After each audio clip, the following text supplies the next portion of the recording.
tososona ete nyonso esimbami maboko na mokolo mokili ekoya mokili etelema mais autant marqué la merveille de Dieu s'accomplira certainement yango tombola moto tambola lelo ete nzambe ondimela ye nde nzambe ya solo yesu asiye.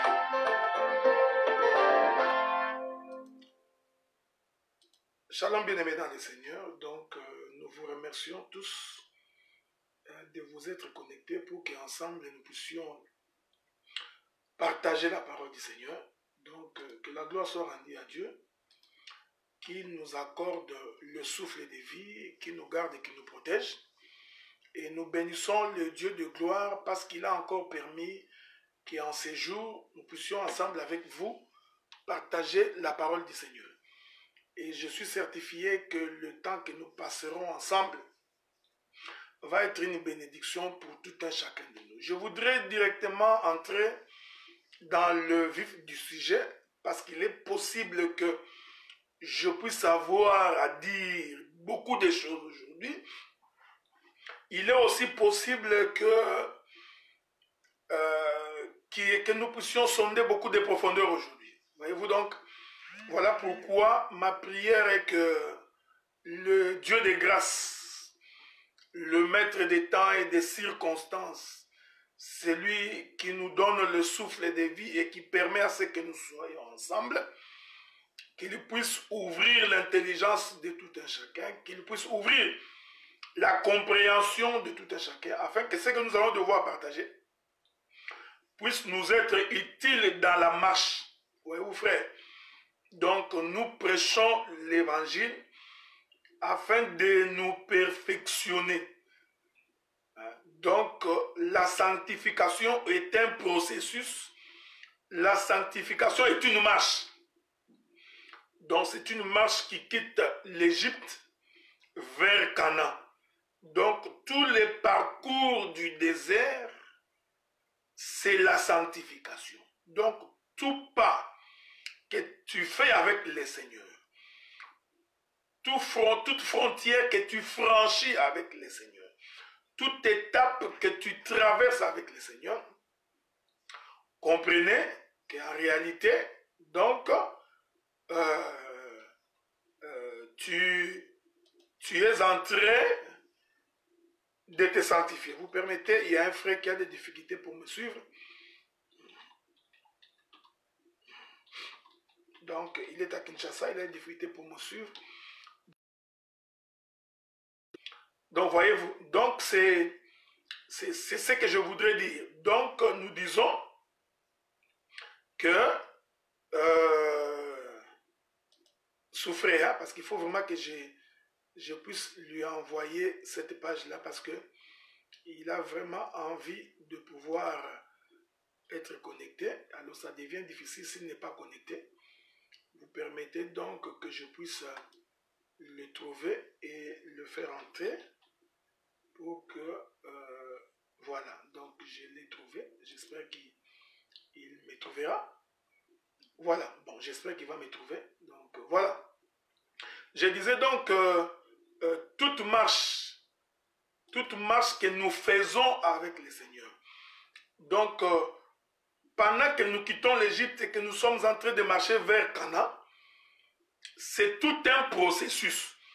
Et ce processus-là s'appelle la sanctification. Donc la sanctification est une marche qui quitte l'Égypte vers Canaan. Or, vous allez comprendre que dans cette marche, il y a des difficultés. Dans cette marche, il y a des rébellions. Dans cette marche, il y a des révoltes. Dans cette marche, il y a des murmures. Dans cette marche, il y a des tumultes. Il y a le soleil. Il y a des combats. Toutes ces choses font partie de la marche. C'est pourquoi j'ai toujours dit, ce n'est pas la présence des combats au milieu de nous qui pourrait attester que nous n'avons pas Dieu. Ce n'est pas parce qu'il y a des difficultés. Cela veut dire que nous n'avons pas Dieu. Bon, il y a un frère qui m'a traité d'un aventurier. Vous comprenez? Nous sommes encore dans la marche. Donc dans cette marche, Il y aura toujours des gens qui seront de voix impolis, d'autres n'auront pas un peu de manière, d'autres... Ça fait partie de la marche. Donc, les bien-aimés Gustave, pour lui, la sanctification, ce n'est pas porter une bague d'alliance. Je ne voudrais pas entrer dans ces détails-là parce que je trouve que c'est une distraction qui va nous amener nulle part. Donc, la sanctification, bien-aimés, comme je disais, c'est l'abandon du péché. Donc, c'est la capacité qu'a un homme d'abandonner les péchés pour arriver dans le royaume des cieux. Donc, le but ultime de la prédication, le but ultime du message, c'est que l'homme doit quitter l'Égypte. Vous comprenez? Donc, le salut de l'homme passe par le fait qu'il faut abandonner l'Égypte. Il faut que le cordon ombilical soit coupé. Est-ce que vous comprenez ce que nous disons? Voilà pourquoi quand Israël a traversé, il a quitté l'Égypte, il a fallu premièrement qu'Israël traverse la mer Rouge. Et nous disons cette traversée de la mer Rouge, voyez-vous, c'est la coupure du cordon ombilical. De telle sorte que celui qui rentre dans la marche du désert, même s'il a envie de rentrer en Égypte, il ne pourra pas rentrer parce que le cordon ombilical a été coupé. Donc, je précise pour dire, frère bien le Seigneur, donc la véritable sanctification, c'est le fait que nous avons quitté l'Égypte et nous marchons vers Canaan. Et je continue pour dire que pendant que nous faisons cette marche vers Canaan, il est possible que nous puissions afficher certaines faiblesses. Il est possible qu'il y ait des imperfections. Il est possible qu'il y ait des contradictions. Cela fait partie de la marche. Jusqu'à ce que nous allons arriver à Canaan. Donc voilà pourquoi quand nous prêchons l'évangile dans le souci de ce que nous soyons des hommes sanctifiés, des hommes qui vivent la vie de la sainteté, les hommes qui ne se plaisent pas dans les péchés, les hommes qui ne sont pas dans le vol, dans la cupidité, dans l'impudicité, dans l'adultère, dans l'ivrognerie, dans la débauche.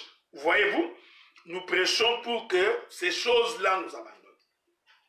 Mais souffrez maintenant que nous puissions rentrer sur notre texte de base. Parce que je vous ai dit que nous parlerons de beaucoup de choses. Rentrons d'abord dans les livres de Josué, dans son chapitre 6. Nous allons prendre le verset 11, verset 12, 13, 14, 15 et 16. Il est écrit, je commence par le verset 11. L'arche de l'Éternel fit le tour de la ville, elle fit une fois le tour, puis on rentra dans les camps et on y passa la nuit. J'aime bien la Bible parce que je vous ai dit que le doctorat, c'est cette capacité d'entrer dans les détails. Voyez-vous, c'est cette capacité d'entrer dans les détails. Vous savez, quand on a vieilli, on n'est plus agité comme des petits enfants. Et j'ai toujours dit aux bien-aimés que quand tu es ministre, l'insulte, les injures font partie de la récompense ministérielle. Donc, un ministre doit être habitué aux insultes, aux injures. Il faut être habitué, ok? C'est pas grave. Je disais que le verset 11 dit, l'arche de l'Éternel fit le tour de la ville. Elle fit une fois le tour, puis on rentra dans les camps et on y passa la nuit. Quand vous lisez le verset précédent, les versets précédents disent que ce sont les sacrificateurs qui portaient l'arche qui vont faire le tour de la ville une fois par jour. Mais le verset 11 dit, c'est l'arche de l'Éternel qui a fait le tour de la ville. Est-ce que vous me comprenez, frère? Le verset précédent nous dit que ce sont les sacrificateurs portant l'arche qui ont fait le tour de la ville. Mais le verset 11 vient nous dire que ce ne sont pas les sacrificateurs qui ont fait le tour de la ville. En réalité, c'était l'arche de l'Éternel lui-même qui a fait le tour de la ville. Est-ce que vous comprenez? C'est ici que nous voulons pour préciser. Or, vous allez remarquer que les sacrificateurs sont les porteurs de l'arche. Donc quand on regarde sous une vision terrestre, on a l'impression que ce sont les sacrificateurs qui marchaient. Est-ce que vous comprenez ce que nous disons, frère? Mais quand tu lis le verset 11, dit, c'est l'arche de l'Éternel qui a fait le tour de la ville. Or, nous comprenons que les pieds des sacrificateurs constituent les pieds de l'arche. Est-ce que vous me suivez, frère? Je vous ai dit d'être très attentif parce que nous allons sonder les intestins de Dieu. Est-ce que vous comprenez ça?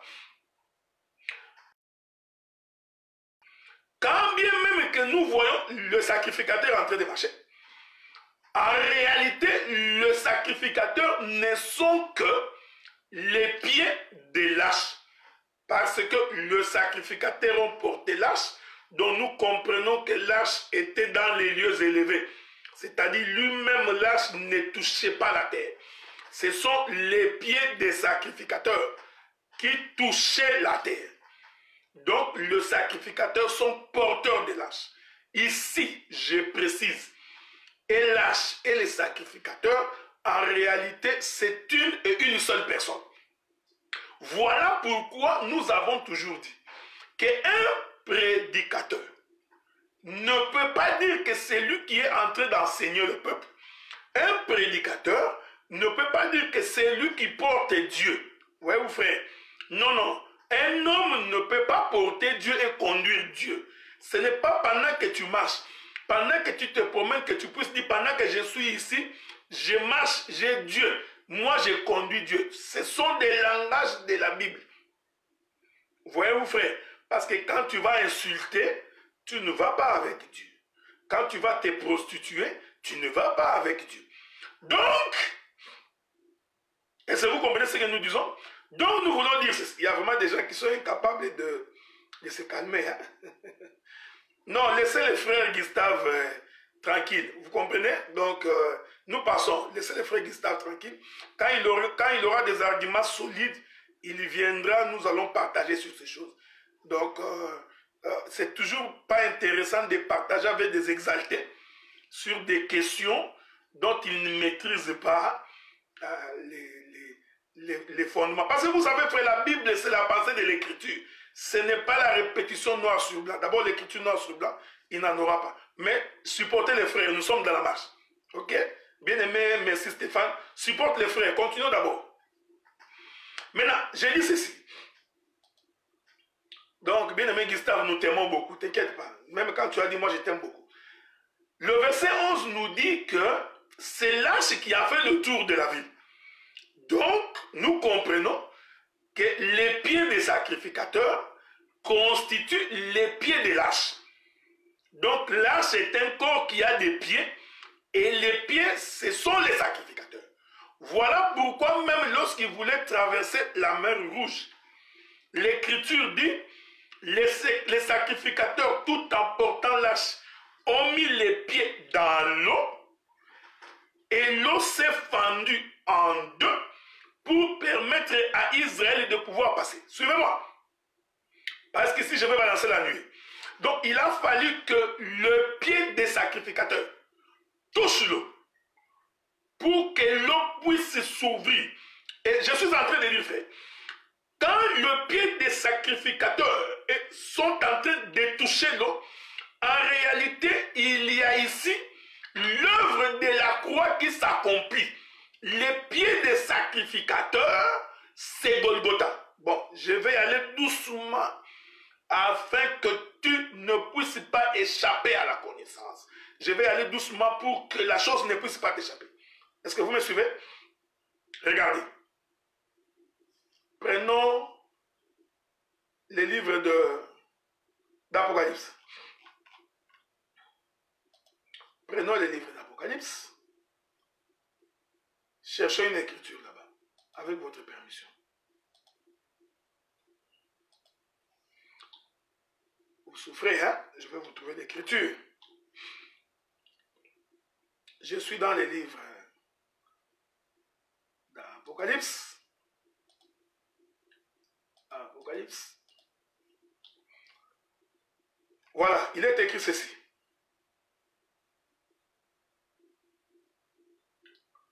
Je suis dans Apocalypse chapitre 2, verset 18. Il est dit, écrit à l'ange de l'église de Thyatire, voici ce que dit le Fils de Dieu. Celui qui a les yeux comme une flamme de feu et dont les pieds sont semblables à des lérins ardents. Je répète l'écriture. Voici ce que dit le Fils de Dieu. Voyez-vous? Donc, ici, nous comprenons que Jean est en train de parler du Seigneur Jésus-Christ.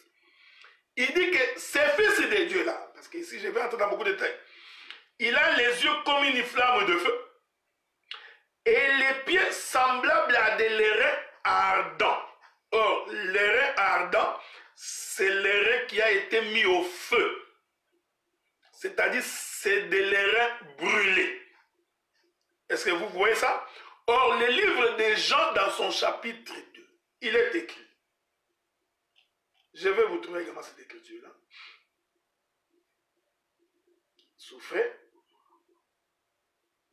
Je rentre encore pour vous trouver ce que le bien-aimé Jean dit.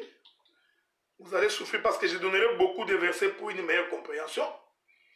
Jean chapitre 3, verset 14, il est écrit, comme Moïse éleva les serpents dans le désert, il faut de même que le Fils de l'homme soit élevé. Voyez-vous? Donc, le prophète Jean nous fait comprendre que de la même manière que Moïse a élevé le serpent dans le désert, il faut que le Fils de l'homme soit élevé. Le prophète Jean nous fait comprendre que le serpent typifie l'œuvre de la croix. Le serpent symbolise l'œuvre de la croix en ce qui concerne son élévation. Souffrez que j'ajoute une autre écriture. Voulez-vous que j'ajoute une autre écriture? Voulez-vous? Je vais courir très vite, ok? Nombre chapitre 21, le verset 9. Nombre chapitre 21, le verset 9. La Bible dit, Moïse fit un serpent d'airain et le plaça sur une perche, et quiconque avait été mordu par un serpent regardait le serpent d'airain et conservait la vie. Le prophète Jean dit, de la même manière que Moïse éleva le serpent. Maintenant, comme la prédication est un mariage entre l'homme et la femme, parce que je vous informe que l'enseignement de la prédication est un mariage, nous sommes rentrés voir Moïse pour voir qu'est-ce que Moïse avait fait. L'Écriture nous dit Moïse a élevé un serpent d'airain. Est-ce que vous comprenez? Donc nous comprenons que l'élévation du serpent d'airain typifie l'œuvre de la croix. Est-ce que vous me suivez attentivement?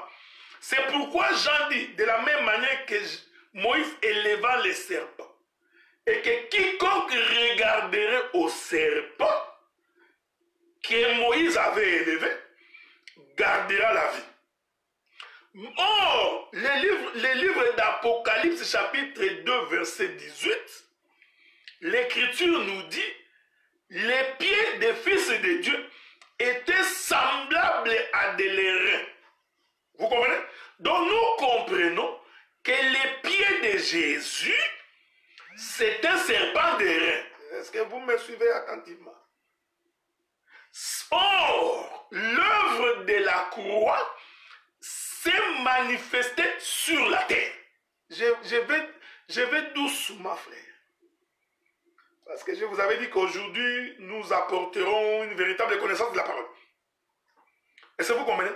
Or, l'œuvre de la croix, c'est que le Seigneur doit mourir. Donc, nous comprenons que la venue de Jésus sur la terre, la marche de Jésus sur la terre, typifie ou symbolise l'œuvre de la croix. Symbolise le serpent qu'on a élevé. Or, le serpent qu'on a élevé était en airain. Est-ce que vous me saisissez, frère? Donc, maintenant vous allez comprendre que lorsque les sacrificateurs, je suis dans Josué chapitre 6, ont mis les pieds, non, dans Josué chapitre, je crois, 2 ou 3. Lorsque les sacrificateurs ont mis les pieds dans l'eau pour permettre à Israël de traverser, en réalité, le pied des sacrificateurs symbolisait l'œuvre de la croix.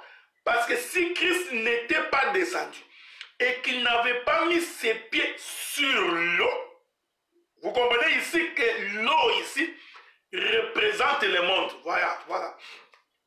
C'est pourquoi j'ai toujours dit que quand tu lis ta Bible, ce n'est pas partout où tu vois oh, oh, oh. Ça veut dire toujours la même chose. Non. Vous comprenez ce que nous disons? Ce n'est pas parce que partout tu vois pain, pain, pain que le pain veut dire la même chose. Ce n'est pas partout tu vois l'or, l'or, l'or. C'est-à-dire que dans tout l'or veut dire la même chose. Non, faites attention. Est-ce que vous comprenez? J'adore ça. Donc, quand les sacrificateurs mettent les pieds dans l'eau, en d'autres termes, les sacrificateurs ont mis les pieds dans le monde. Or, les pieds ici des sacrificateurs, c'est le Fils de l'homme qui descend sur la terre. Est-ce que vous comprenez ce que nous disons? C'est Jésus qui descend sur la terre. Et quand il descend sur la terre, la tribu de l'Hérin, vous comprenez? Hérin ardent, c'est-à-dire qui est passé par le feu. Or, le baptême du feu, c'est justement l'œuvre de la croix. Est-ce que vous comprenez ça? C'est justement le fait que le Seigneur va mourir. C'est pourquoi Moïse a donc élevé un serpent d'airain. Donc l'élévation du serpent d'airain explique le pied de Jésus. Est-ce que vous me suivez, frère? Je veux que vous compreniez. Donc les pieds ici veut tout simplement dire que Dieu est descendu sur la terre. Dieu marche sur la terre. Or, quand Dieu marche sur la terre, il y a plusieurs événements qui se font. C'est-à-dire que les eaux doivent se séparer. Les eaux doivent être fendues. Est-ce que vous comprenez ce que nous disons? Or, les eaux être fendues permet à un peuple de sortir du monde. Parce que je vous ai dit que l'eau ici représente le monde. Laissez-moi, comme dans mes habitudes, que je vous trouve un verset. Vous souffrez? Je vais essayer de vous trouver un verset si le Seigneur le permet. Souffrez, hein? Je ne sais pas si je vais trouver le verset, mais j'espère que le Seigneur nous fera grâce. Nous trouverons le verset. Comme je n'ai pas l'habitude de bloquer les versets, mais j'espère que je trouverai ces versets-là avec votre permission. Ok? Je suis en train de chercher ces versets. Je suis dans Luc chapitre 5, verset 10. Luc chapitre 5, verset 10. Il en est de même de Jacques et de Jean, fils de Zébédée, les associés de Simon. Alors Jésus dit à Simon, ne crains point, désormais tu seras pêcheur d'hommes.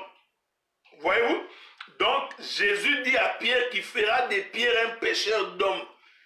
Donc Jésus voulait dire à Pierre, le monde que tu vois représente les eaux, représente l'eau, et les hommes qui sont dans l'eau, dans le monde, ce sont des poissons. Est-ce que vous comprenez ça, frère? Donc, j'aime ça.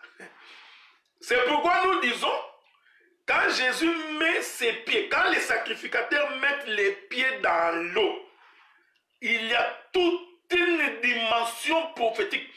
Il y a toute une panoplie des événements prophétiques qui s'accomplissent. C'est-à-dire, mettre le ciel qui descend sur la terre. Et le ciel qui est descendu sur la terre, c'est le serpent d'airain qui vient mourir. Mais la mort passe par la prédication de la croix, laquelle prédication permet aux hommes qui sont esclaves, retenus dans le monde, retenus dans les eaux, de pouvoir sortir. Est-ce que vous comprenez?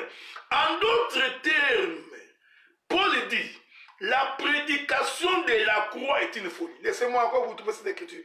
Je m'excuse, j'ai beaucoup d'écritures à donner aujourd'hui, ok? Hein? Allons trouver cette écriture-là. de notre bien-aimé frère Paul. Hein? Je suis dans 1 Corinthiens chapitre 1, le verset 18. Suivez-moi bien. Donc la croix, les serpents, c'est toute une prédication. Suivez-moi attentivement, suivez-moi bien. Donc, les serpents des reins, c'est toute une prédication. Donc, les serpents des reins parlent. Voyez-vous, frère. 1 Corinthiens chapitre 1, verset 18. Car la prédication de la croix, hein, la prédication de la croix est une folie pour ceux qui périssent. Mais pour nous qui sommes sauvés, elle est une puissance de Dieu. Or, je vous ai dit que Jean dit, de la même manière que Moïse éleva les serpents des reins, de la même manière, le Fils de l'homme doit être élevé. Ici, Paul nous dit que la prédication de la croix, donc la prédication du serpent des reins. Donc, le serpent des reins, c'est un prédicateur. C'est quelqu'un qui parle. Est-ce que vous me suivez? En d'autres termes, les pieds de Jésus parlent. Est-ce que vous me suivez, frère?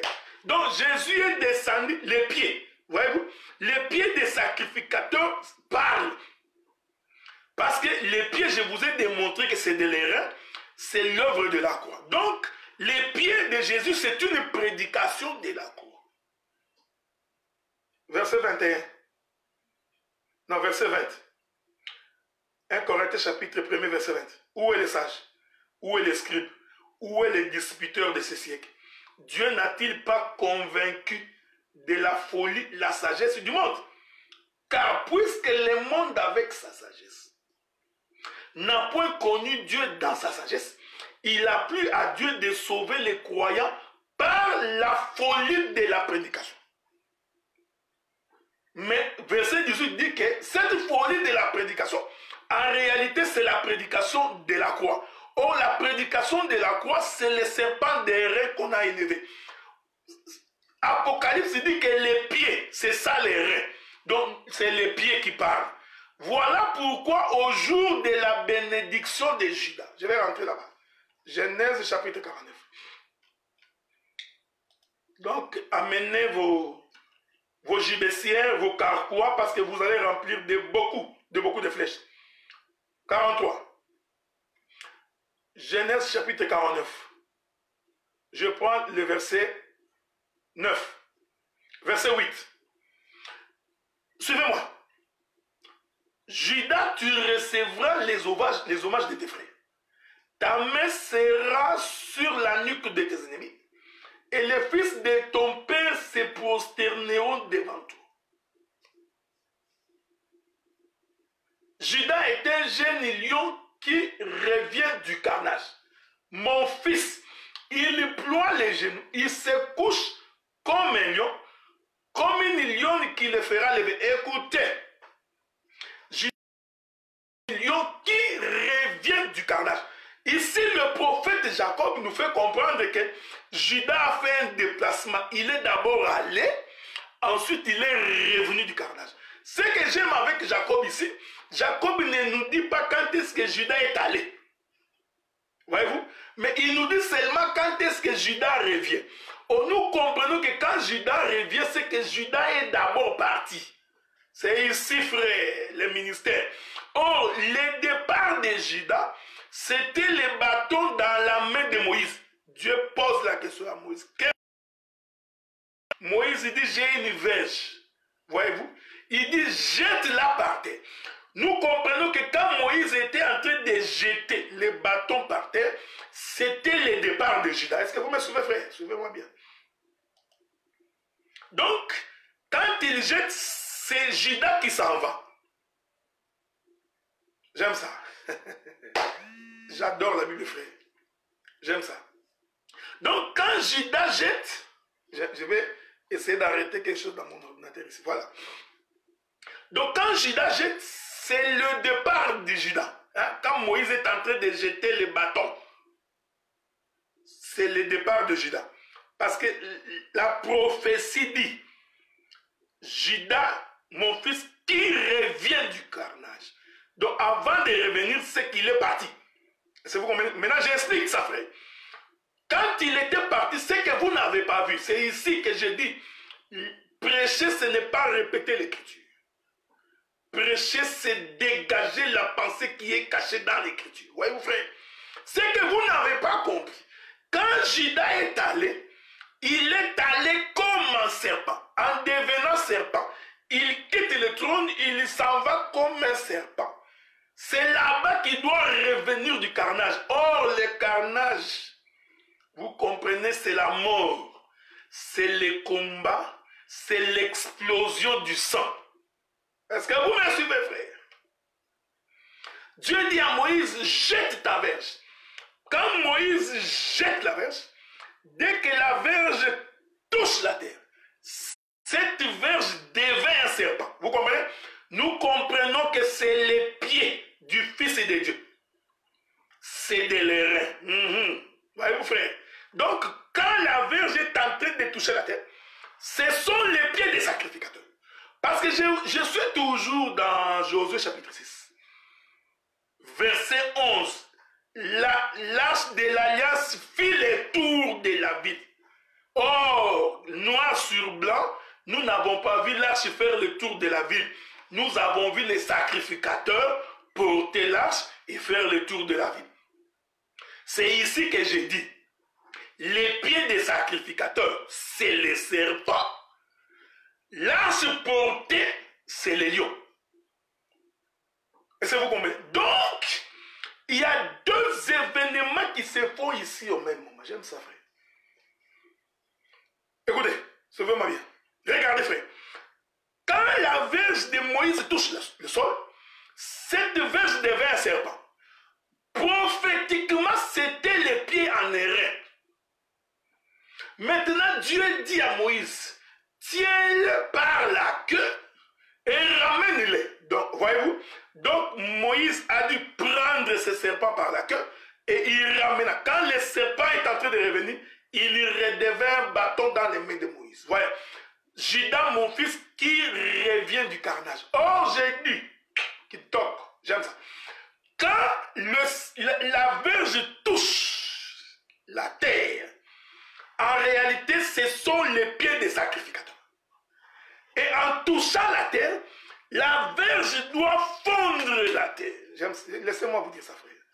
J'aime ça. Quand la verge touche la terre doit subir le poids. Elle doit se séparer. Elle doit sentir la main de l'Éternel. C'est pourquoi j'ai toujours dit, frère, un homme qui a rencontré véritablement le Seigneur, nous devons voir la marque de la vie de Dieu dans sa vie. Il faut que nous lisions les signes de Dieu dans ton existence, dans ta vie et dans ce que tu fais. Est-ce que vous comprenez ce que nous disons, frère? Retournons dans Genèse. Tu reviens du carnage, mon fils. Il ploie les genoux. Il se couche comme un lion. Comme une lionne qui le fera lever. Cette écriture ici nous enseigne beaucoup de choses. C'est-à-dire qu'il est en train de se coucher comme un lion. Comme une lionne. J'aime ça, frère. Donc, le bien-aimé Jacob démontre que Judas est à la fois un lion et une lionne. Oui, frère. Donc, il nous fait comprendre que Judas a une double nature. Voyez-vous? Donc, il est à la fois le lion et la lionne.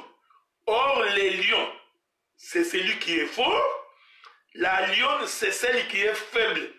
Ici, frère, il ne faut jamais être étonné. La lionne, ici, c'est le serpent. C'est la faiblesse. Voyez-vous, frère? Parce que lui qui est... Je suis dans Philippiens chapitre 2. Lui qui était égal avec Dieu. Vous voyez, c'est le lion. Qui n'a pas considéré comme une proie à arracher d'être égal avec Dieu. Il s'est dépouillé lui-même. Voilà, mes frères. C'est ici que nous disons, nous passons du lion vers la lionne. Le français va te tuer. Parce que tu vas commencer à réfléchir en français. Tu vois, les lions féminins, la lionne. Tu vois, mais comment? Non. Nous expliquons la pensée de l'écriture. Nous expliquons les choses cachées du royaume. Est-ce que vous comprenez? Donc, Judas a une double nature. Judas est à la fois le lion et la lionne. Et dans la lionne, il est en train de se coucher comme une lion. J'aime ça, frère. Donc, il y a le mouvement de se coucher. Il se couche comme un lion. Il est en train d'aller pour se coucher. Et comme un lion, nous comprenons que quand il se couche, il vient de quitter le trône, il est descendu sur la terre. Parce qu'on ne peut dormir que sur la terre. Vous savez, il n'y a pas moyen parce que j'aurai des difficultés pour avancer parce que je suis en train d'ouvrir tellement de chambres que si j'entre dans ces chambres-là, nous aurons des difficultés pour nous en sortir. J'ai dit, on ne peut dormir que sur la terre. Personne ne peut dormir au ciel. Voyez-vous, frère, on ne dort que sur la terre. C'est le lieu du coucher du soleil. Le soleil se lève en Orient. L'Orient, c'est le ciel. Voyez-vous, il vient se coucher en Occident. L'Occident, c'est la terre. Donc nous disons, les lieux de sommeil, là où il faut dormir, c'est sur la terre qu'il faut dormir. Personne ne dormira au ciel. Or, le mouvement de la lionne qui se couche nous explique justement la venue de Jésus qui quitte le ciel et qui descend sur la terre. Et je précise que quand Jésus descend sur la terre, comme une lionne, la lionne là c'est le serpent. J'ai donné beaucoup d'écritures. J'ai expliqué que l'œuvre de la croix, quand Jésus est venu mourir, ça expliquait la mort de Jésus, c'était le serpent d'airain. Est-ce que vous me comprenez, frère? Je m'en vais doucement. Je voudrais que tu ne sois pas constipé, hein? Que tu n'aies pas de difficultés. Souffrez, que je t'exhorte un peu, frère. L'Éternel a quitté le ciel pour te chercher. Il a quitté le trône pour t'avoir. Il a quitté le ciel pour t'aider. Il a quitté le ciel afin de te trouver. Voilà pourquoi l'Écriture dit qu'au commencement, l'Esprit de Dieu s'est mouvé au-dessus des eaux. Est-ce que vous me suivez? L'Esprit de Dieu qui est en train de se mouvoir au-dessus des eaux. Dieu cherchait un endroit pour mettre ses pieds. Est-ce que vous comprenez ça, frère? Donc, cet esprit qui était en train de se mouvoir au-dessus des eaux, j'ai dit c'est les lions. Mais les lions cherchaient où mettre ses pieds. C'est-à-dire, ils cherchaient où dormir, où mourir. C'est pourquoi j'ai toujours dit que la mort de Jésus a été annoncée avant même que l'homme ne pêche. Est-ce que vous comprenez ça? C'est pourquoi un jour on posa la question à Jésus. Jésus répond, les oiseaux ont des nids, les renards ont des tanières, les fils de l'homme n'a pas où mettre sa tête. Jésus était en train de parler de sa mort.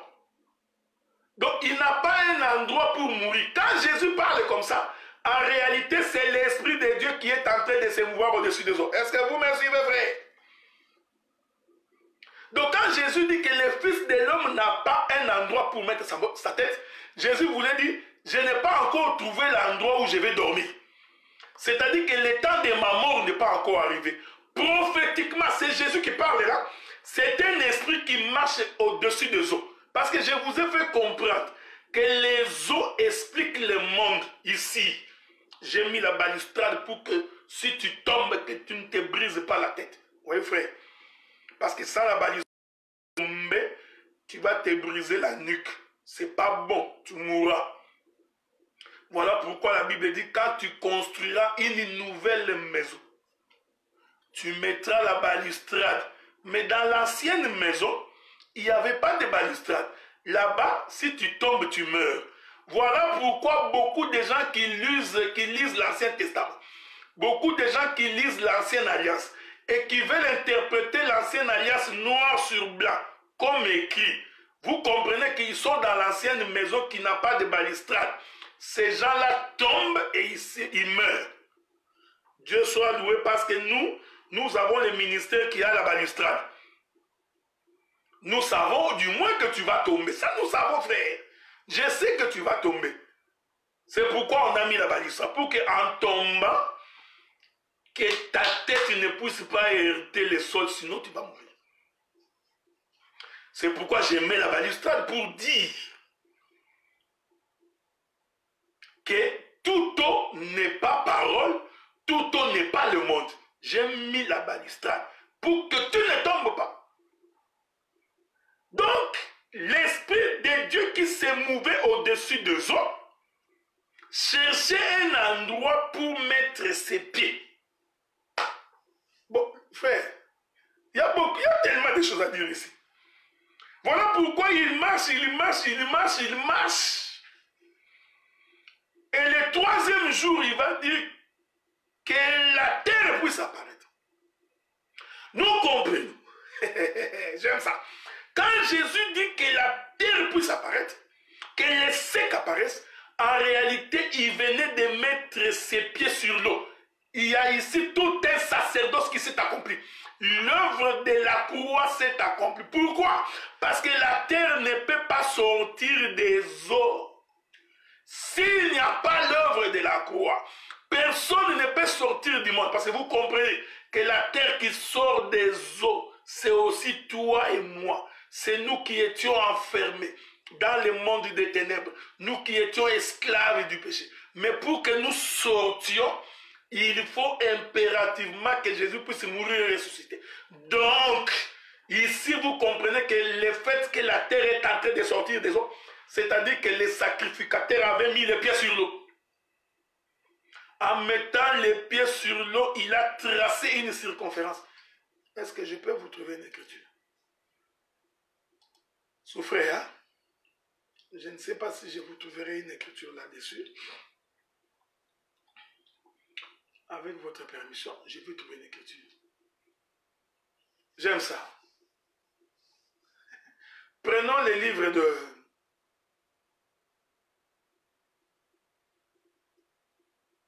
Proverbes chapitre 8. Proverbes chapitre 8, j'ai lu le verset 27. Proverbes 8, verset 27.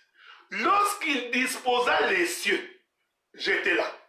Lorsqu'il traça un cercle à la surface de l'abîme. Frère, voyez-vous, frère? Ça, c'est le sage de Salomon qui parle.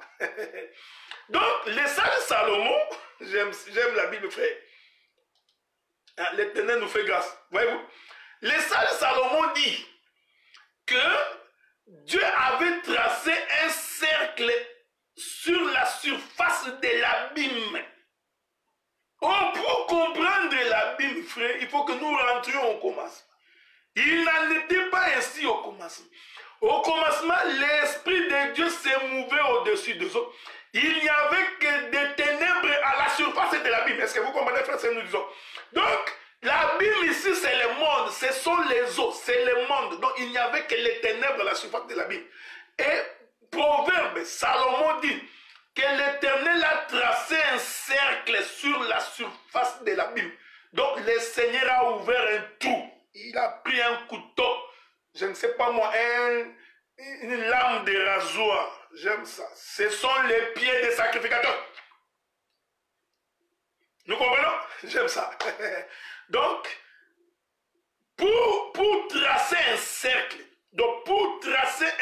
sur la surface de l'abîme, afin de créer un trou, de créer l'espace, de créer une voie, l'Éternel donc a pris une paire de ciseaux. Il a coupé la surface en faisant un cercle. Or, j'explique que couper les eaux, tracer les cercles, c'est justement le pied des sacrificateurs sur l'eau. Pourquoi? Parce que Josué nous explique que lorsque les sacrificateurs qui portaient l'arche ont mis les pieds sur l'eau, une ouverture s'est tracée. Vous comprenez, nous sommes? Donc un trou. J'aime ça. J'aime ça, j'adore ça. J'adore ça, frère. J'adore ça. Donc, un trou, c'est ici que nous disons, hein, en respirant, que quand on n'a pas l'interprétation de l'écriture, quand on n'a pas l'explication de l'écriture, eh bien, tu ne prêches pas l'évangile. Donc, quand la Bible dit que l'Esprit de Dieu s'est mouvé au-dessus de eaux, et Dieu dit que les secs apparaissent, en réalité, Dieu avait tracé un cercle. Il a coupé les eaux. Est-ce que vous comprenez? Il déchira le monde pour permettre à la terre qui était enfermée de sortir. Permettre à la terre qui était dedans de sortir à l'intérieur. Est-ce que vous comprenez ça, frère? Je n'ai pas fini. Pas fini. Je rentre d'abord. Ajoutons les livres de Job chapitre 26. Prenez le livre de Job chapitre 26, le verset 10. Il est écrit, il a tracé un cercle à la surface des eaux. C'est pourquoi je vous ai dit que le français va te tuer. Proverbe dit à la surface de l'abîme. Toi, tu vas aller fouiller le dictionnaire. L'abîme, l'abîme, l'abîme veut dire l'abîme. Certainement que tu trouveras une définition de l'abîme selon le dictionnaire. Qui va te dire c'est les profondeurs de la terre. Tu vois, ça c'est la définition des dictionnaires. C'est bien, ça t'enseigne. Mais Dieu, lui, il a sa manière d'expliquer les choses. Et comme je vous ai dit que la prédication, c'est un mariage entre l'homme et la femme. L'homme quittera son père et sa mère, s'attachera à sa femme. La femme aussi a quitté son père et sa mère. Ils se sont attachés pour devenir un seul corps. Donc, nous savons, le père et la mère de l'homme, c'est le ciel. Alors que le père et la mère de la femme, c'est la terre. J'aime ça. Donc, les deux vont s'assembler pour former un seul corps. Alors, je suis en train d'aller chercher la femme. Job chapitre 26, verset 10. Il a tracé un cercle à la surface des eaux. Donc, l'abîme, ce sont les eaux. Comme limite entre la lumière et les ténèbres. Je peux évangéliser, frère. Je peux faire de l'évangélisation. Laissez-moi faire ça. Bien aimé, quand Dieu fait un cercle à la surface de l'abîme, voici, le bien-aimé Job explique le pourquoi. Pourquoi Dieu est-il descendu sur la terre? Pourquoi Dieu est-il venu te racheter? Pourquoi Dieu est-il venu te faire sortir du monde? L'Écriture répond, pour tracer une limite entre la lumière et les ténèbres. La caractéristique principale d'un homme qui a cru au Seigneur, il doit être un fils de la lumière. C'est tout. Nous allons te reconnaître par le fruit. Ce n'est pas par la démarche. Ce n'est pas parce que tu portes le voile. Tu le fermes bien. Ce n'est pas parce que tu parles doucement ou tu marches lentement. Non. Ce n'est pas parce que tu es de nature calme. Non. La nature qui prouve que tu as connu le Seigneur, nous devons voir une limite entre la lumière et le ténèbre. Il n'y a pas autre chose, frère. Donc, tu peux nous faire des interprétations, nous expliquer les choses. Lorsque le fruit que tu manifestes témoigne que tu es encore fils des ténèbres, nous comprenons que Jésus n'a pas mis les pieds sur toi. Voilà pourquoi vous les reconnaîtrez par leurs fruits, frères. Ils sont impolis, arrogants, orgueilleux, insultants, malhonnêtes, impudiques, débauchés, les regards envieux, la haine, la jalousie. Ces gens-là, ils n'ont jamais connu Dieu. Donc, il veut que tout passe par lui. Donc, ce sont des caractéristiques qui nous permettent de comprendre que le cercle n'a pas été tracé. Est-ce que tout ça, c'est pour vous expliquer les pieds des sacrificateurs. C'est pourquoi, frère, le prédicateur n'a aucun message à donner au peuple. Parce que ce qu'il dit provient de l'âge. Donc, ça vient de Dieu. Donc, c'est pourquoi la Bible dit, les ciels est son trône, la terre est son marchepied. Faites attention! La terre et son marchepied ne veut pas dire que Dieu va marcher comme ça sur la terre. La terre et son marchepied expliquent que c'est les lieux où les serpents d'airain doivent être élevés. C'est-à-dire, c'est là où Jésus vient visiter son peuple.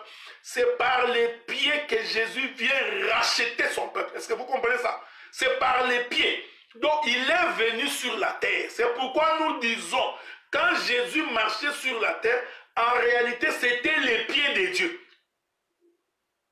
Donc la terre étant les marchepieds de Dieu veut dire c'est Jésus. Donc quiconque veut voir Dieu sur la terre, il doit voir Jésus pendant qu'il marche sur la terre.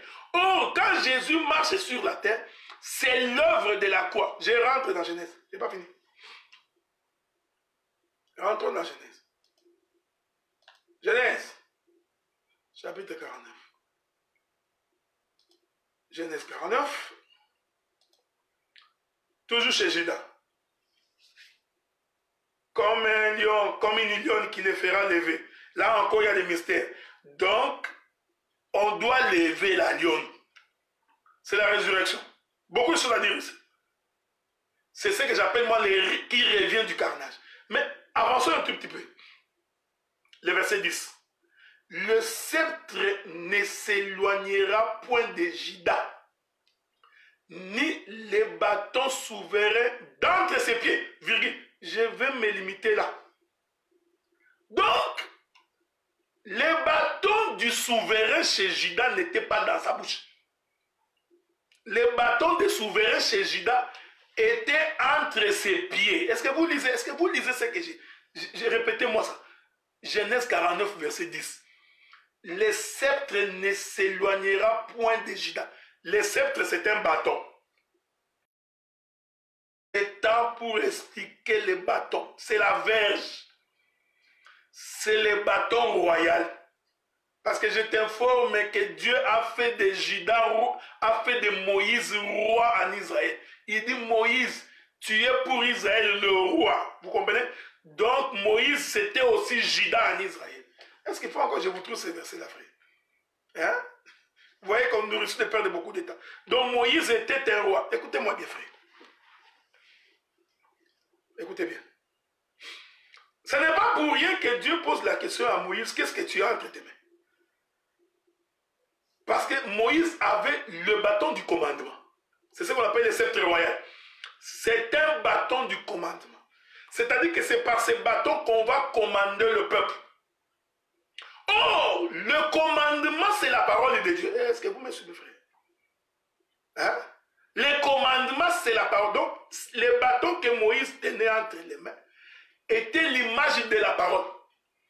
C'était l'image du sceptre qui ne peut pas s'éloigner de Juda. Donc, le commandement, c'est la parole. Je ne sais pas. Bon, des fois, les gens ont... Je vais voir si je peux vous trouver cette écriture-là, hein, avec votre permission, si je peux trouver. Sinon, je reviendrai plus tard. Il y a tellement beaucoup d'écritures. Beaucoup. Je vais prendre une écriture au hasard. Je vais prendre une écriture au hasard, ok? Juste une ou deux écritures pour que nous puissions... Prenons Ecclésiaste chapitre 8, verset 5. Celui qui observe les commandements ne connaît point des choses mauvaises. Et le cœur du sage connaît le temps et le jugement. Hein? Prenons le livre de Matthieu. Matthieu chapitre 22, verset 36. Maître, quel est le plus grand commandement de la loi? Vous pouvez lire les textes. Donc vous allez voir que le commandement de Dieu, c'est sa parole. Or, le sceptre, je rentre dans là où je suis. Hein? Hein? J'aime ça. Or, il est écrit, Genèse 49, verset 10, le sceptre ne s'éloignera point de Juda. Donc, le bâton du commandement ne peut pas quitter Juda. Donc, le sceptre ici, c'est un bâton. Voyez-vous, c'est le bâton du commandement.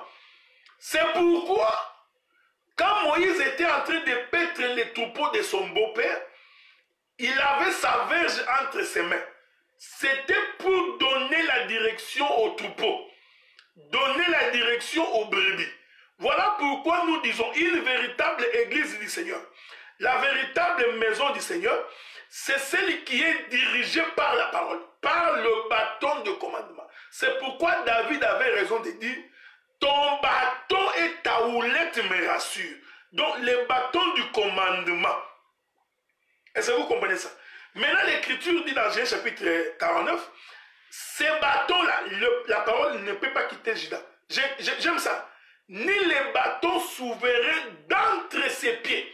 Donc, Jacob nous fait comprendre que Juda, son bâton n'était pas dans sa bouche. Donc, les bâtons de Juda étaient entre ses pieds. Quelque chose ne marchait pas. Ouais, ça c'est la folie de la prédication qui a confondu la sagesse du monde. Parce qu'il est difficile de comprendre alors que le commandement se donne par la bouche. Donc techniquement, les bâtons du commandement, le commandement étant la parole, les bâtons du commandement étant la parole provenant de la bouche. Mais Jacob dit, ces bâtons-là doivent être entre les pieds. J'aime ça. Ni les bâtons souverains d'entre ses pieds. Voyez-vous, donc Juda a 2 pieds. Maintenant, entre les 2 pieds de Juda, c'est là où se trouvent les bâtons. Voyez-vous comment nous prêchons l'évangile, frère. Donc, or, les 2 pieds de Juda, frère, c'est la loi et les prophètes. Ah, non, c'est la loi et les témoignages. Les prophètes et les apôtres, ce sont les 2 pieds de Juda. Mais le bâton est au milieu. Donc, d'entre ses pieds, donc entre les pieds de Juda, donc nous comprenons que la bouche de Juda était dans les pieds. Donc, vous comprenez pourquoi je vous ai dit que les pieds des sacrificateurs devaient toucher l'eau. En réalité, les pieds des sacrificateurs qui touchent l'eau, frère, c'est toute une prédication. C'est-à-dire qu'on est en train de prêcher. Est-ce que vous comprenez? Donc la prédication s'est faite sur la terre. Ici, frère, beaucoup de gens n'ont jamais compris pourquoi Jésus a lavé les pieds des disciples. Beaucoup. Je ne voudrais pas ici entrer dans une forme de polémique. Mais beaucoup n'ont jamais compris pourquoi Jésus lava les pieds des disciples. Et pourquoi après la mort de Jésus, aucun disciple ne s'est lavé les pieds. Personne ne ils se sont jamais lavé les pieds. Je garde ça au moment opportun. J'aborderai ça avec beaucoup de détails. Ça, c'est vraiment ne pas comprendre les choses de Dieu. Je me demande quand vous aurez une église de 15 000 personnes. Vous allez vous laver les pieds. 15 000 personnes. Vous lavez les pieds. Vous ferez 6 mois en train de vous laver les pieds. Est-ce que vous comprenez ce que nous disons? Regardez, frère. Qu'est-ce qui est écrit? Je vais ajouter une écriture. Donc, le bâton du commandement de Juda était dans ses pieds. Qu'est-ce que cela veut dire? Cela veut dire la prédication doit être prêchée sur la terre. La prédication se prêche sur la terre. Donc, la bouche a quitté le ciel, la bouche est descendue. Est-ce que vous comprenez ça, frère? Donc, la bouche, parce que c'est par la bouche qu'on commande. Donc, la bouche vient de quitter la terre qui est descendue. Et cette bouche, c'est les pieds. C'est pourquoi il est écrit quelque part. Attends, je vais vous trouver une écriture. Avec votre... Hein? Souffrez, hein? Je suis en train de chercher une écriture. J'espère que je vais la trouver. Ah, Seigneur Dieu. Ah, est-ce que c'est ça? Attendez. Je ne l'ai pas encore trouvé. Avec votre permission, je vais trouver cette écriture-là. Il y a une écriture... voilà. Dans les livres d'Éphésiens, je crois. Souffrez, hein? Je vais vous trouver une écriture dans les livres d'Éphésiens. Éphésiens. Je crois que je ne finirai pas cet enseignement. Je risque d'être ici pendant longtemps. Hein? Je suis encore très loin de finir. Bon, Prenons le livre de... Qu'est-ce qui est écrit? Voilà. Éphésiens... Non, prenons d'abord Galates chapitre 4, verset 18. Il est beau d'avoir du zèle pour ce qui est bien et en tout temps, et non pas seulement quand je suis présent parmi vous.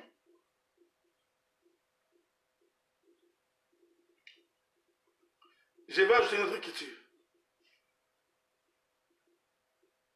Prenons Éphésiens chapitre 6, verset 15. Mettez pour chaussures à vos pieds les ailes que donne l'évangile de paix. Hein? Mettez pour chaussures à vos pieds les ailes que donne l'évangile de paix. Voyez-vous, frère? Or, l'évangile est prêché par la bouche. Mais ici, il y a une autre écriture que je cherche, que je n'ai pas encore trouvée. Je vais la trouver, c'est sûr et certain. Vous comprenez? Donc, mais ayez à vos pieds, hein? Donc mettez pour chaussures à vos pieds les ailes que donne l'évangile. Donc, l'évangile est annoncé par les pieds. C'est pourquoi, lorsque le Seigneur Jésus-Christ envoya les disciples 2 à 2, il leur dit ceci: la maison qui vous accueille, dites que la paix reste dans cette maison. Mais la raison qui refusera de vous accueillir, vous allez claquer vos pieds. J'aime ça. Je ne sais pas si je vais trouver cette écriture-là. Hein? Je cherche l'écriture. Bon, en tout cas, si vous le trouvez, envoyez-moi plus vite pour que nous puissions avancer. Pour que nous puissions avancer le plus vite possible. Ça nous permettra d'aller plus vite. Je n'ai pas encore trouvé cette écriture-là. Bon, ce n'est pas grave. Je reviendrai. Voilà, non, Marc chapitre 6, verset 11. Marc chapitre 6, verset 11. S'il y a quelque part des gens qui ne vous reçoivent, ni ne vous écoutent, hein? J'aime ça, frère. Les gens qui ne vous reçoivent et ni ne vous écoutent. Oh, je vous ai dit, et j'ai dit que la bouche, c'est les pieds. Selon Genèse chapitre 49, le bâton souverain ne quittera pas les pieds de Judas. Voyez-vous? Or, le bâton, c'est le commandement. Écoutez maintenant. Marc chapitre 6, verset 11. S'il y a quelque part des gens qui ne vous reçoivent, ni ne vous écoutent, retirez-vous de là et secouez la poussière de vos pieds, afin que cela leur serve de témoignage. Il faut vous poser la question. Qu'est-ce que c'est la poussière des pieds peut servir de témoignage? Pourquoi doit-on secouer les pieds? Or, je vous ai dit que les pieds sont porteurs de l'évangile. C'est les pieds qui annoncent. Donc, les pieds est une bouche. C'est pourquoi, bien aimé dans le Seigneur, j'aime ça. Quand la femme prostituée va briser le parfum d'albâtre qu'il avait entre ses mains, au pied de Jésus, et il va s'incliner et essuyer les pieds de Jésus avec ses cheveux. Donc cette femme avait compris que la prédication est donnée par les pieds. C'est pourquoi j'ai dit dans le livre de Juge chapitre 6, Josué chapitre 6, le verset 11 nous dit que l'âge fit le tour de la ville. Alors que techniquement, ce n'est pas l'âge qui a fait le tour de la ville. Ce sont des sacrificateurs qui portaient l'âge, qui ont fait le tour de la ville. Mais Josué précise qu'en réalité, ce ne sont pas les sacrificateurs qui ont fait le tour de la ville. C'était l'âge lui-même. Donc j'ai expliqué pour vous faire comprendre que les pieds des sacrificateurs constituent les pieds de l'âge. Je te bénis mon frère Roland. Je te bénis. Il est écrit, Romains chapitre 10 verset 15. Ils sont beaux les pieds de ceux qui annoncent l'évangile. Les pieds de ceux qui annoncent l'évangile. Leurs pieds sont beaux. Or, généralement, celui qui a marché à pied, ses pieds sont devenus sales. Ça ne peut pas être beau. Est-ce que vous comprenez ce que nous disons? Ici, le bien-aimé Paul était dans une haute dimension prophétique. Il a expliqué que les pieds, c'est la bouche. Or, les pieds ici, ce sont les pieds des sacrificateurs. Parce que ce sont les pieds des sacrificateurs qui vont fendre l'eau. Ce sont les pieds des sacrificateurs qui te font sortir. Or, j'ai dit, les pieds des sacrificateurs, c'est Christ l'arche lui-même qui est descendu sur la terre. Est-ce que vous comprenez ce que nous disons? Maintenant, retournons. C'est ici que je vais finir bientôt. Écoutez ce qui est écrit. Josué chapitre 6, verset 15. Le 7e jour, ils se levèrent de bon matin. Dès lors, ils firent de la même manière 7 fois le tour de la ville. Ce fut le seul jour où ils firent 7 fois le tour de la ville. Donc, le 7e jour, ils vont faire le tour de la ville 7 fois. Est-ce que vous me suivez? Or, je vous avais dit, lorsqu'ils font le tour de la ville 7 fois, le 7e jour, cela fait le chiffre 49. 7 fois 7. À ce titre, j'avais lu avec vous les livres de Lévitique chapitre 25. Lévitique chapitre 25, le verset 8, il est écrit: tu compteras 7 sabbats d'année, 7 fois 7 années, et les jours de ces 7 sabbats d'année feront 49 ans. Est-ce que vous me suivez, frère? Et le 10e jour du 7e mois, tu feras retentir les sons éclatants de la trompette, le jour des expiations, et vous sonnerez de la trompette dans tous les pays.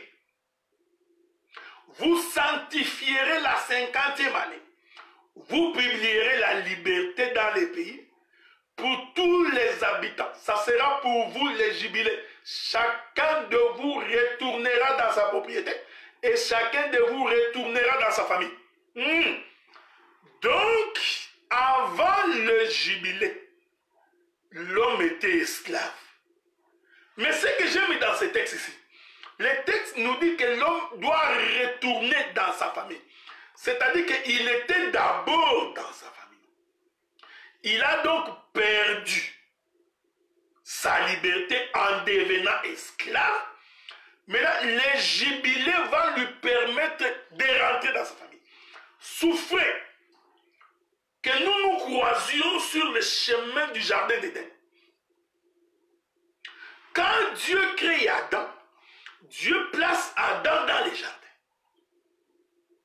Et la Bible dit que Dieu visitait cet homme. Donc cet homme était dans la présence de Dieu. Et Dieu avait donné à Adam l'autorité sur le jardin. Il dominera. Il va assujettir. Il était donc un roi dans les jardins. L'homme en péchant, lorsqu'il a péché, Dieu va donc les chasser du jardin. Vous comprenez, frère? Donc l'homme venait de perdre sa propriété. Il venait de perdre sa famille. Il venait de perdre ses biens. Est-ce que vous comprenez? Donc il s'agit ici d'Adam. Il s'en va. L'écriture dit que Dieu mit les chérubins à l'entrée du jardin pour empêcher l'homme de rentrer.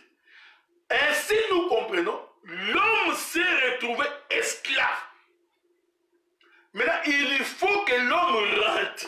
Mais pour rentrer, il faut les jubilés. Or, écoutez bien, les jubilés passent par le son de la trompette. Et les jubilés se déclarent à la 50e année. Est-ce que vous comprenez? Donc, il a fallu premièrement 7 sabbats fois 7 pour faire 49. Et à la 50e année, on doit sonner le jubilé pour que l'homme rentre chez lui. Donc, l'enlèvement, c'est un jubilé. C'est le retour au pays. Mais ceci n'est possible que par 7 fois 7 fois. Pour faire 49, et à la 50e année, l'homme doit rentrer. J'aime ça. En d'autres termes, parce que vous savez, le retour d'Adam dans le jardin, c'est l'enlèvement. Il quitte donc la terre, il rentre au ciel. Donc le jardin, c'est le ciel. Il doit rentrer. Voilà pourquoi à cette époque, quand nous avions expliqué que ne peut être sauvé que celui qui est descendu du ciel. Voyez-vous? Quand tu n'es pas descendu du ciel, tu ne peux pas être sauvé. Il faut que tu sois d'abord, que tu as d'abord été dans le jardin et que tu as perdu ta propriété pour que tu rentres chez toi. Donc celui qui n'est pas descendu du ciel, il ne peut pas rentrer au ciel. Est-ce que vous comprenez? Laissez-moi dire une chose ici, frère. Ce n'est pas toute la terre qui a formé. Ici, je suis en train de parler des fils des prophètes. Ce n'est pas toute la terre qui a formé Adam. La terre est sortie des eaux le 3e jour. Vous le savez, non? Dieu va prélever une portion de terre. C'est la portion de terre prélevée qui forme Adam. Et c'est cette portion de terre prélevée qui va entrer dans le jardin. Est-ce que vous me suivez? Suivez-moi bien. Suivez. Suivez bien. Donc, il y a eu d'autres portions de terre qui sont restées. D'autres portions de terre qui ne sont pas rentrées dans les jardins. Donc, on a prélevé juste une portion. Et c'est cette portion qui a formé Adam. Et c'est cette portion qui rentre dans les jardins. Donc, nous avons des portions de terre qui ne sont pas rentrées dans les jardins. Je vais dire ça, frère. Nous avons des gens qui ne sont pas fils de Dieu. Ils sont des créatures de Dieu, sortis des eaux. Le 3e jour, nous allons voir la poussière. C'est une poussière. Or, la Bible dit que l'homme est poussière. Vous comprenez? Donc, c'est une poussière. Mais pour former Adam, l'homme selon son image, Dieu a prélevé une portion. Il prélève, il y a une autre portion qui est restée. Cette portion n'est jamais rentrée. N'est jamais rentrée dans les jardins. Voilà pourquoi, quand Dieu chasse Adam, j'ai tellement de choses à dire ici, frère.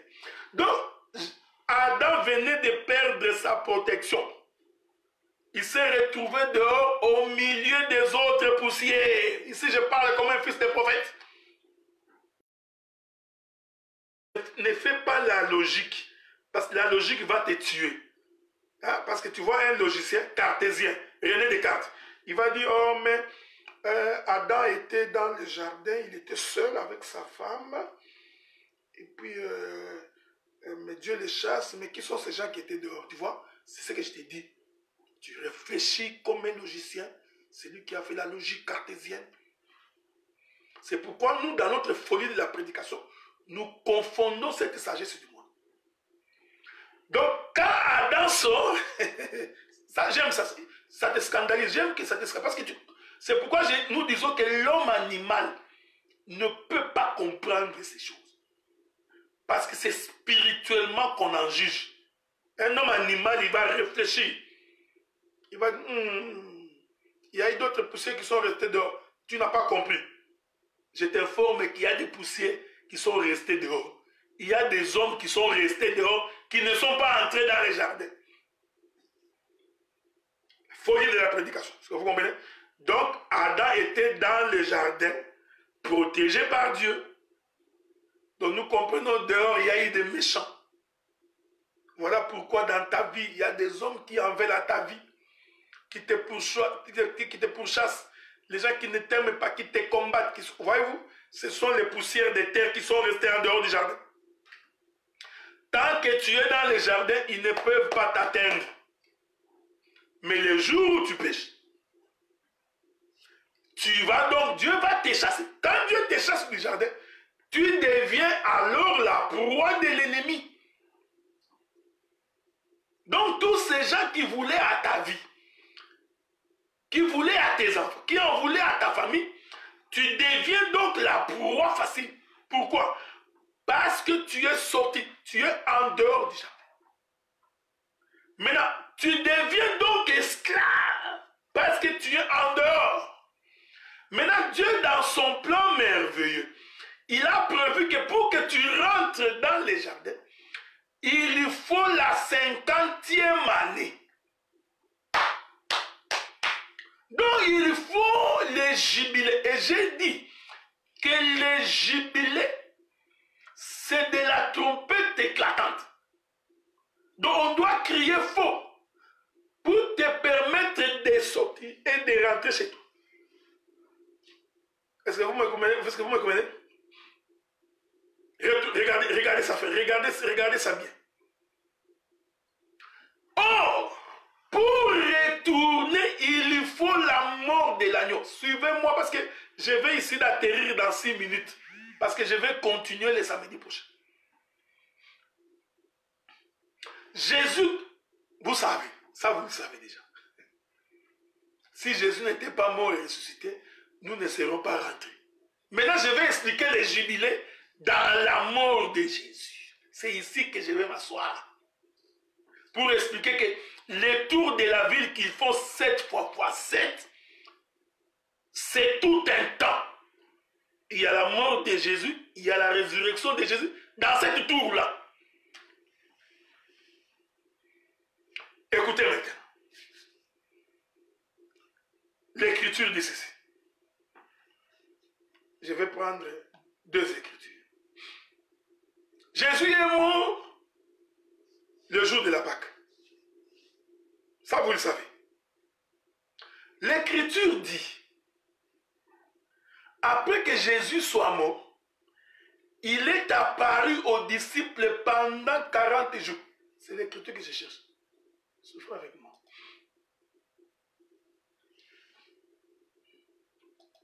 Je vais vous trouver cette écriture-là. Souffrez, hein? Je vous aime beaucoup. C'est pourquoi je vous donne des missiles. Ça vous permettra de comprendre ce que je vais dire.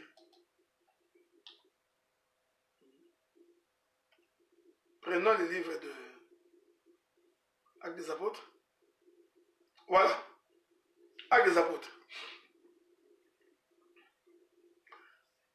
Chapitre 1er, verset 3. Il est écrit. Après qu'il y eut souffert, il leur apparut vivant, en leur en donnant plusieurs preuves, se montrant à eux pendant 40 jours, parlant des choses qui concernent le royaume. Est-ce qu'on est d'accord? Jésus est mort. Il est apparu aux disciples pendant 40 jours. Vous comprenez que si je vais m'étendre ici aussi, je risque de m'étendre longtemps. Hein? Je vais m'étendre pendant, pour expliquer le chiffre 40, je risque de m'étendre aussi beaucoup. Je continue. Toujours avec les apôtres chapitre 1er. Hein? Je continue. Parce que je veux vraiment que vous compreniez ça.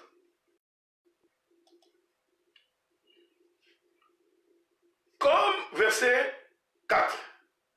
Comme il se trouvait avec eux, il est recommandé de ne pas s'éloigner de Jérusalem, mais d'attendre ce que le Père avait promis, que ce que je vous ai annoncé leur dit-il. Car Jean a baptisé d'eau, mais vous, dans peu de jours, vous serez baptisés du Saint-Esprit.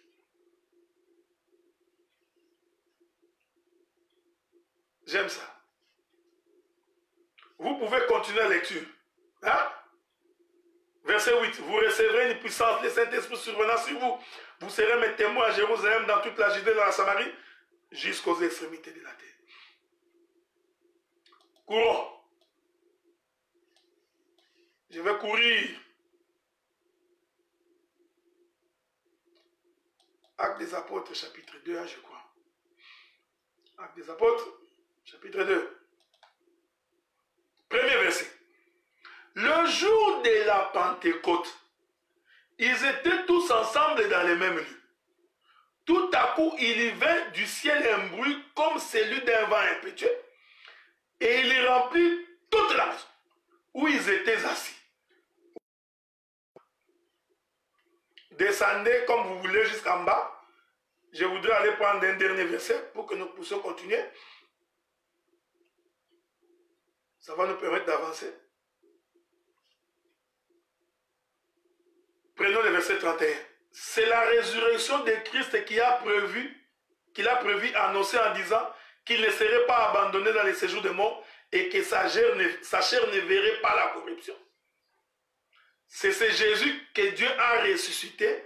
Nous en sommes tous témoins. Cette lecture était importante parce que si je n'avais pas cette lecture, tu n'allais pas comprendre. Jésus apparaît aux disciples pendant 40 jours après sa résurrection. Nous comprenons que Jésus a été crucifié au temps de la Pâque. Hein? Jésus, notre Pâque, a été immolé. Donc Jésus, la Pâque, de la mort de Jésus, il ressuscite. Il apparaît aux disciples pendant 40 jours. L'Écriture dit qu'au jour de la Pentecôte, quel est le jour de la Pentecôte? C'est le jour où les disciples ont reçu le Saint-Esprit.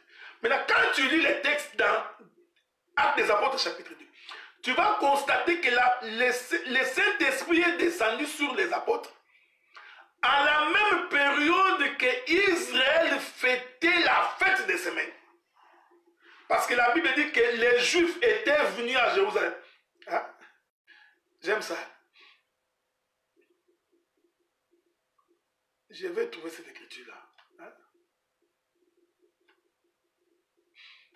Allons lire ça.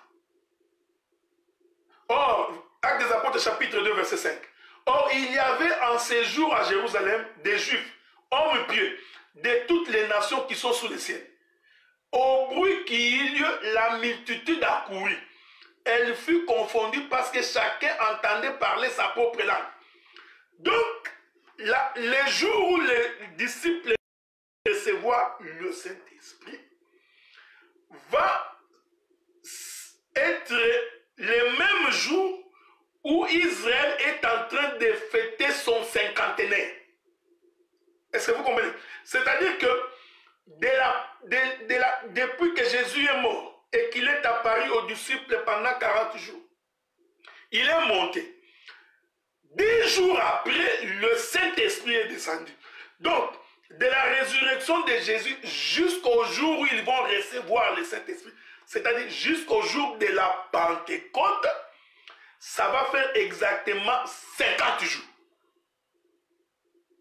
Donc, les cinquantenaires, c'est le Saint-Esprit dans l'homme. Est-ce que vous me suivez, frère? Je voudrais lire une écriture dans les livres de Lévitique. Lévitique, chapitre 23.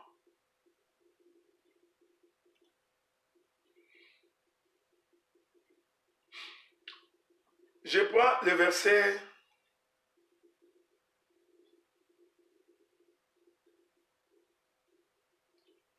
Voilà, verset 15. Lévitique chapitre 23, verset 15. Depuis le lendemain du sabbat, du jour où vous apporterez la gerbe pour être agitée d'un côté et d'autre côté, vous compterez 7 semaines entières. Voyez-vous, vrai? Donc, le lendemain du sabbat, du jour où vous apporterez la gerbe pour être agitée. Ici, je n'ai pas beaucoup de temps. Parce que la gerbe agitée, c'est la résurrection de Christ. Suivez-moi attentivement, frère. La gerbe qu'on agitait, parce que l'Écriture disait, lorsque vous ferez votre récolte, vous apporterez votre gerbe auprès du sacrificateur qui va faire agiter la gerbe des deux côtés. Voyez-vous? Maintenant, Lévitique explique ces choses. Parce que je vous ai dit, pour expliquer les chiffres 50, il faut partir de la résurrection de Jésus. C'est ça les jubilés. Donc, depuis le lendemain du sabbat, du jour où vous apporterez la gerbe pour être agité d'un côté et d'autre côté. Donc, on prenait la gerbe, on l'agitait de gauche et de droite. Or, nous disons, la gerbe qu'on agite à gauche et à droite, gauche, les prophètes, droite, les apôtres. Ça, vous comprenez ça? Donc, ce sont les deux alliances. La gerbe recueillie, c'est la résurrection de Christ. Quand vous allez les recueillir, vous devez l'agiter pour témoigner de la vie. Il doit donc être agité du côté des prophètes et agité du côté des apôtres. C'est pourquoi, frère, nous disons, l'évangile que nous prêchons, c'est le même évangile qui doit être prêché aux apôtres et aux prophètes. Israël écoutera les mêmes sons. Vous comprenez? Donc, ils n'ont pas un autre évangile. C'est pourquoi Paul avait raison de dire, il n'y a pas deux évangiles, il n'y a qu'un seul évangile. Et c'est vous comprenez? Des deux, il n'en a fait qu'un. Donc, maintenant l'écriture dit, à partir du moment où vous agitez la gerbe, ah, j'aime ça. À partir du moment où vous agitez la gerbe, vous comprenez que c'est la résurrection de Christ. Maintenant, vous compterez 7 semaines entières. Verset 16. Vous compterez 50 jours jusqu'au lendemain du 7e sabbat et vous ferez à l'Éternel une offrande nouvelle. Voyez-vous, frère? Donc, du moment où vous agiterez la gerbe, vous compterez 50 jours. Donc, à partir du moment où la gerbe est agitée, vous allez donc compter 50 jours jusqu'au lendemain du 7e sabbat. Et vous ferez à l'Éternel une offrande nouvelle. Est-ce que ça vous arrive? Hein? Sois calme. La vidéo va être sur YouTube. Va relire, réécouter, relire, réécouter. Parce que je suis vraiment... Hein? Ouais, frère, c'est ça le ministère. Ici, j'enseigne. J'enseigne. Vous comprenez? Parce que c'est le temps qui nous manque pour expliquer les fêtes de l'Éternel. Donc, cette fête ici, de Lévitique 23, verset 16, l'offrande qui s'est faite au 50e jour, coïncidait avec la descente du Saint-Esprit, coïncidait avec la Pentecôte. C'est pourquoi on appelle Pentecôte la fête du cinquantenaire. Est-ce que vous comprenez? Donc, les spirituels, un homme rempli de l'esprit à 50 ans.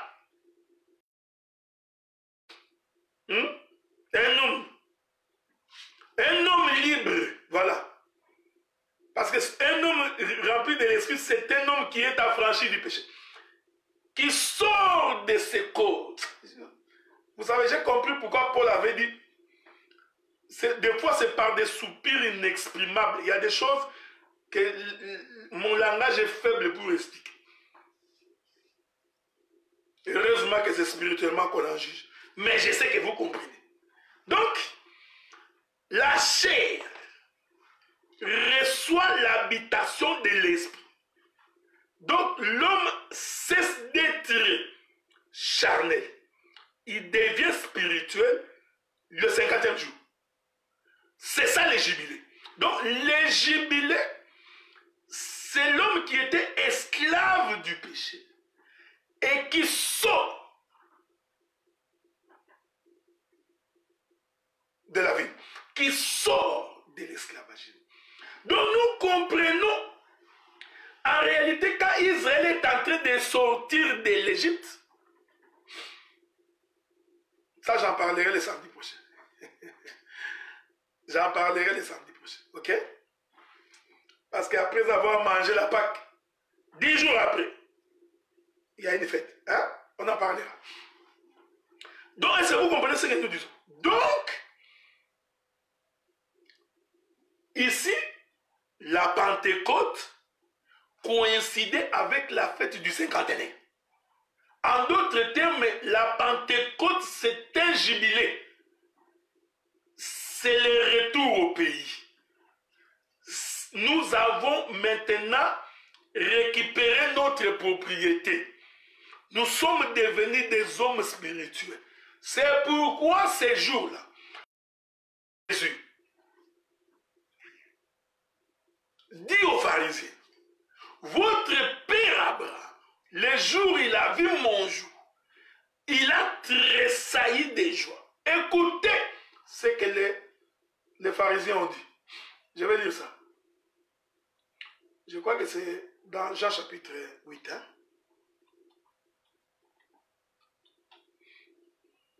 C'est Jean chapitre 8. Je vais vous trouver ça, frère. Vous trouvez ça? Jean chapitre 8. Voilà. Les Juifs lui disent, Jean chapitre 8, verset 57. Les Juifs lui disent, tu n'as pas encore 50 ans. Et les Juifs voulaient dire, pour que tu vois Abraham, il faut que tu aies 50 ans. Donc un homme qui n'a pas 50 ans, il ne peut pas voir Abraham. Or, Abraham a vécu il y a longtemps avant Jésus. Donc, les disciples ont compris que cet homme veut nous dire qu'il est spirituel. Est-ce que vous comprenez ça? Donc, le jubilé, c'est le cinquantenaire. Voilà pourquoi les 7e jours ont fait le tour 7 fois pour atteindre le chiffre 49. La 49e année. Dès que vous terminez la 49e année, vous devez entrer dans le jubilé. Or, les 7 fois 7, c'est l'œuvre de la croix.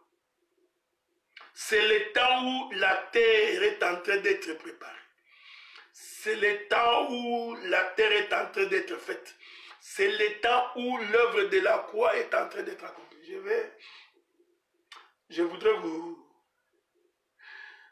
trouver... il y a une écriture, j'aime ça. Laissez-moi vous trouver cette écriture-là, je vais finir par là pour aujourd'hui. Il est écrit ceci.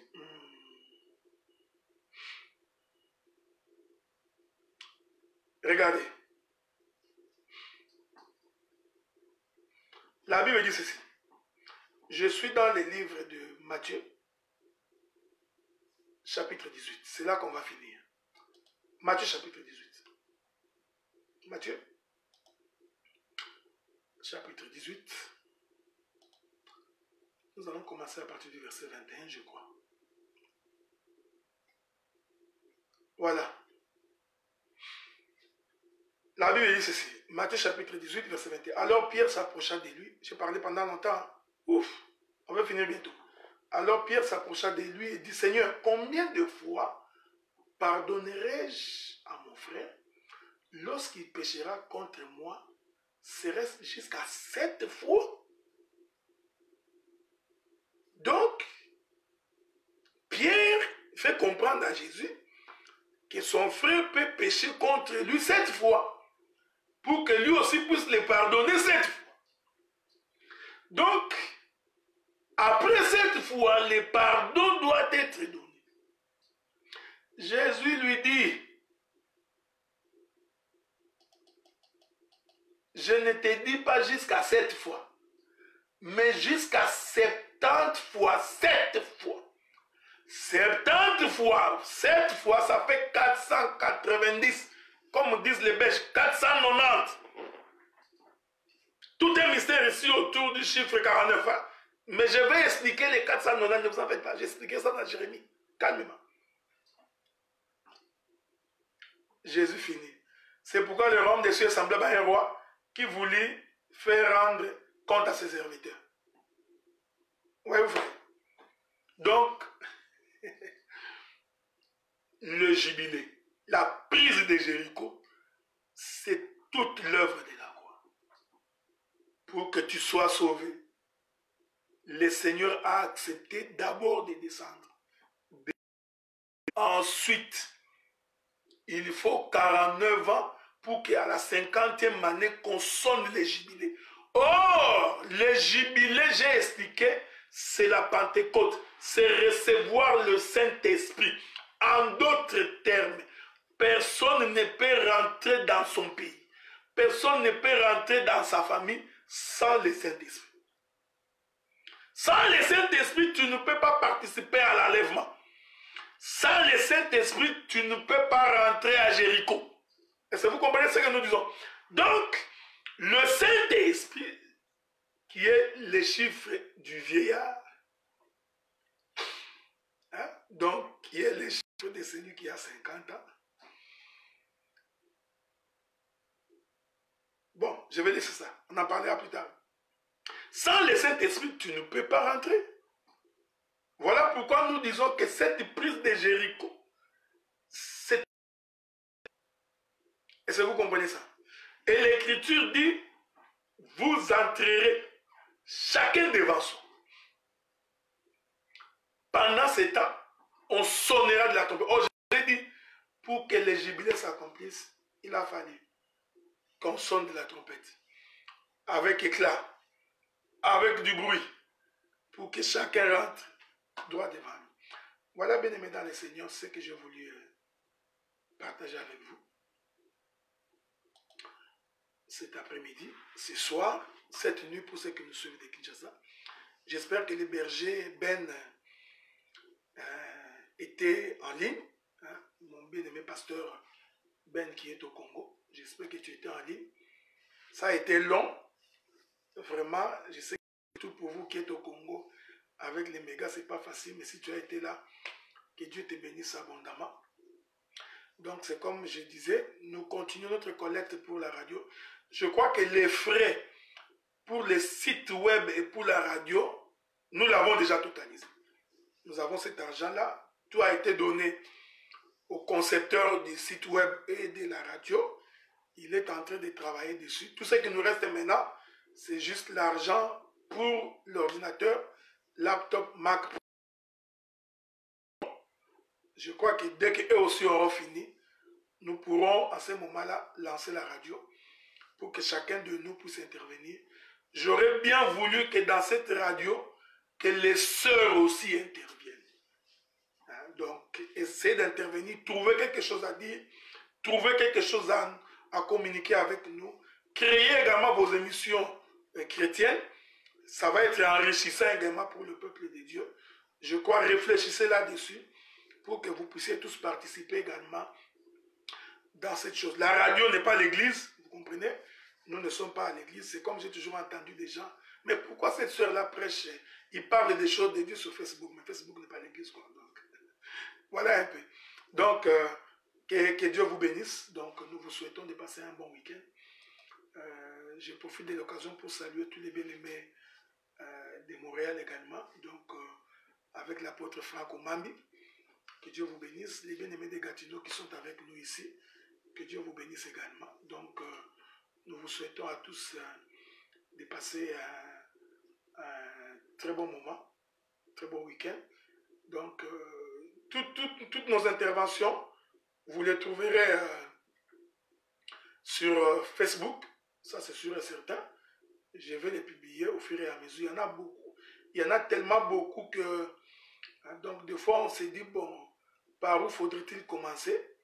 Donc, ce n'est pas facile, mais je crois que le Seigneur, nous faisant grâce, on va y aller étape par étape, motion par motion, jusqu'à ce que nous aurons... Alors, il y a trop de vidéos, donc même nos prédications sur les 4 fleuves dans les jardins d'Éden, donc on ne l'a même pas encore fini parce qu'il y en a encore beaucoup à publier. Au reste, je vous souhaite donc de passer un très bon week-end. Pour ceux qui vont prier demain, que Dieu vous bénisse, qu'il vous garde aussi. Donc nous allons nous retrouver la semaine prochaine sous la grâce du Très-Haut. Que Dieu vous bénisse.